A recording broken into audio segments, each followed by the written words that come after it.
बिस्मिल्लाहिर्रहमानिर्रहीम। ऑब्वियसली अब सबको पता है कि इससे पहले वर्ल्ड कप ही हुआ है और सबके सामने है कि दुबई शारजा की कंडीशन ऐसी होती है कि आप यहाँ पे कई तकरीबन कोई 20-25 मैच बाद आपको एक मैच ऐसे मिलेगा कि आप शुरू पावर प्ले 60-50-55 पे ले जाते हैं, मगर आपको यहाँ पे पावर प्लेज 45-42-43 अगर आप एवरेज निकाल देते ऐसा ही होता है, क्योंकि यहाँ की कंडीशन थोड़ी सी मुश्किल होती है।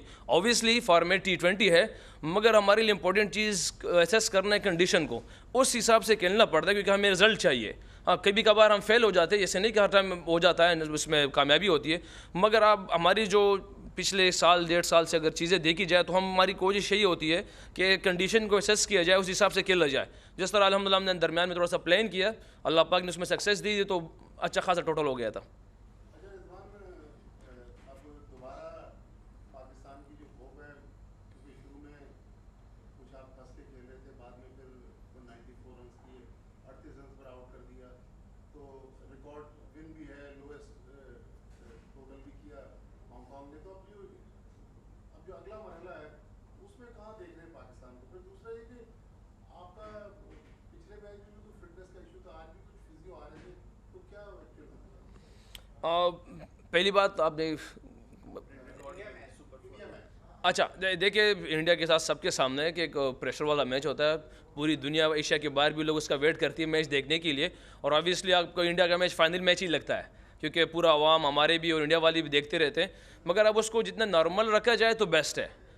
मुझे तो खैर इतनी इसका अल्हम्दुलिल्लाह चीज़ों की परवाह नहीं, ना देखता हूँ ना पता है, मगर मेरी कोशिश होती है प्लेयरों के साथ भी कि यार जितनी चीज़ को नॉर्मल रखा जाए तो सबसे बेस्ट होगा। क्योंकि एक मैच हम हांगकांग के साथ भी खेले तो इंडिया के साथ भी अंदर बॉल ही खेलना है बल्ले के साथ। अगर आपके जहन में ये है कि इंडिया है या XYZ जो उनके सुपर स्टार्स है वो जहन में रहेंगे तो आपने लड़ना कैसा है? ऐसा ही है, क्योंकि हांगकांग के प्लेयर ने भी हमें आउट करना है, एक क्लब के प्लेयर ने भी आउट करना है, और इंडिया के प्लेयर ने भी आउट करना है। तो क्रिकेट एक ही तरह है, अगर उसको सिंपल रखा जाए तो मेरे ख्याल से आसानी होती है। तो ऑब्वियसली मैच बड़ा है और अल्हम्दुलिल्लाह कॉन्फिडेंट लड़कों का बहुत है अल्हम्दुलिल्लाह। और वहाँ उस दिन फिर अल्लाह से मांगेंगे चीज़ें कि क्योंकि हमारे हाथ में मेहनत है, बाकी रिजल्ट तो अल्लाह की तरफ से। और जहाँ तक फिटनेस की बात है तो क्रैम्प किसी भी टाइम आ सकते हैं। आप इसको मतलब ऐसा नहीं कहा जा सकता कि यार मैं सुपर फिट हूँ। कभी कभार पानी की ज़्यादती की वजह से आ सकती है, कभी पानी की कमी की वजह से आ सकती है। तो क्रैम्प ऐसी एक चीज़ है कि आज उसके किसी भी दरमियान में आपको प्रेशर, समटाइम प्रेशर ज़्यादा होता है, समझ में नहीं आ रहा तो पानी निकल जाता है। मैं क्रेडिट देता हूँ अपने डॉक्टर्स को, क्लिफी को, फिजियो को। उसने हद दर्जा उससे ज़्यादा एफर्ट की जितना हमें चाहिए, उससे ज़्यादा एफर्ट कर रहे हैं और चीज़ों को रिकवर कर रहे हैं अल्हम्दुलिल्लाह। सारी चीज़ें हमारे लिए प्रोवाइड है, मगर ये एक ऐसी चीज़ है अनफॉर्चुनेटली कि किसी भी टाइम कहीं भी हो सकता है। रिजवान, अभी आपने कहा कि पूरी दुनिया में इंडिया पाकिस्तान का मैच देखा जाता है और उसके साथ साथ फाइनल भी आप समझते हैं कि हम मैच फाइनल सोच रहे हैं कि अगले संडे को तीसरा मैच भी हो जाए? तीसरा?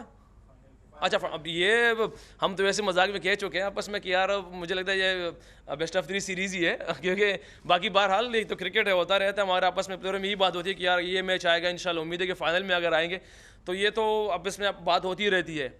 मगर ऑब्वियसली क्रिकेट तगड़ी करनी है, हमने मेहनत हमने पूरा करनी है, हमारी कौम की हमसे डिमांड है। और अल्हम्दुलिल्लाह आप सबके सामने है कि हम इस टाइम हमारी टीम में जो प्लेयर इससे पहले भी था, मगर इस टाइम सबके सामने नज़र आ रहा है कि लड़के जान भी लगा रहे हैं, एफर्ट भी कर रहे हैं, एक दूसरे से मोहब्बत भी है। तो ये चीज़ हमारी कौम की हमसे डिमांड है, वो कर रहे हैं। बाकी रिजल्ट हमारी कौम को भी पता है, आप लोगों को भी पता है कि रिजल्ट तो अल्लाह जल्ल जलालहू के हाथ में है। रिजवान, ये बताइए कि जो दुबई की कंडीशन है वो आपने भी बताया कि थोड़ी सी टफ होती है। अगला मैच हम भारत से खेलने जा रहे हैं, भारत के साथ मैच का हमेशा से दबाव होता है। ओपनिंग पेयर पे कितना दबाव होगा, क्योंकि हमने देखा कि दोनों मैचेस में बाबर की वैसी कारकर्दगी नहीं रही जैसी हमने लास्ट वर्ल्ड कप में देखी। सबके सामने बाबर सुपरस्टार है, अल्हम्दुलिल्लाह वर्ल्ड नंबर 1 है। उसको तरीका आता है किस तरीके से इस तरह चीज़ से निकलना है। और अभी तो सिर्फ बेचारे के 2 ही इनिंग्स हो गए हैं, और हम तो अब कभी कभार मैं कहता हूँ कि इस पर खुश हो कि नज़र ना लग जाए तुझे। तो ये तो एक 2 इनिंग्स है, उस बेचारे को उसको अल्हम्दुलिल्लाह इतने इतने रन्स कर दिए। और जैसे आपने कहा कि प्रेशर वाला मैच होता है, तो सबके सामने है कि इंडिया पे भी प्रेशर होता है, हम पे भी प्रेशर होता है, और उसमें रिजल्ट उसी के पास जाते हैं जो बहादुरी से हो और कामनेस में हो। तो ये कोशिश हम भी करेंगे और वो भी कर रहे हैं, बाकी अल्लाह से मांगते हैं इंशाल्लाह। रिजवान भाई, नसीम शाह आए हैं और शहीन शाह बेटी इंजरी का शिकार है। नसीम ने बहुत अच्छी बॉलिंग की भारत के खिलाफ भी, आज भी देखा कि ओपनिंग जो है उसकी कमी महसूस की उन्होंने शाहीन की। क्या समझते हैं जो बॉलिंग हमारे जो तमाम बॉलर्स हैं उनको किधर रेट करते हैं? नसीम शाह को खासतौर पर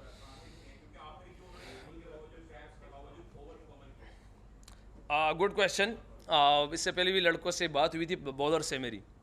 ये होनेस्टली जवाब ये है कि इन बॉलर्स में से कोई शाहीन की कमी पूरी नहीं कर सकता। ये होनेस्टली जवाब ये है। शाहीन को पिछले साल 2 साल में उसने जिस तरह परफॉर्मेंस की है पाकिस्तान के लिए, उसकी कमी कोई बॉलर यहाँ आके पूरा नहीं कर सकता। मगर हमें एक और शाहीन शाह मिल सकता है। ये अपॉर्चुनिटी है हमारे फास्ट बॉलर्स के पास। जिस तरह नसीम का नाम आया, दाहिनी जान से कर रहा है, हारिस तो ऑलरेडी पाकिस्तान का हिस्सा है। तो ये एक अपॉर्चुनिटी है कि हमें एक और 2 शाहीन शाह पाकिस्तान के लिए अगर मिल गए, जैसे सबके सामने नसीम शाह की सूरत में आ रहा है, तो अल्हम्दुलिल्लाह उम्मीद है कि जिस तरह मशहूर है पहले ज़माने से कि हमारे पाकिस्तान के फास्ट बॉलर बहुत तगड़े हैं, तो अल्हम्दुलिल्लाह उस तरह अगर फिर एक कम्बिनेशन मिल गया हमारे न्यू बॉल में, तो पाकिस्तान के लिए बहुत अच्छा होगा। थैंक यू, बहुत शुक्रिया, थैंक यू। वो पोस्ट मैच इंटरव्यू है उनका। Thank you. नेक्स्ट टाइम इंशाल्लाह, नेक्स्ट टाइम आ जाओ। सॉरी, ट्रेनिंग की अपडेट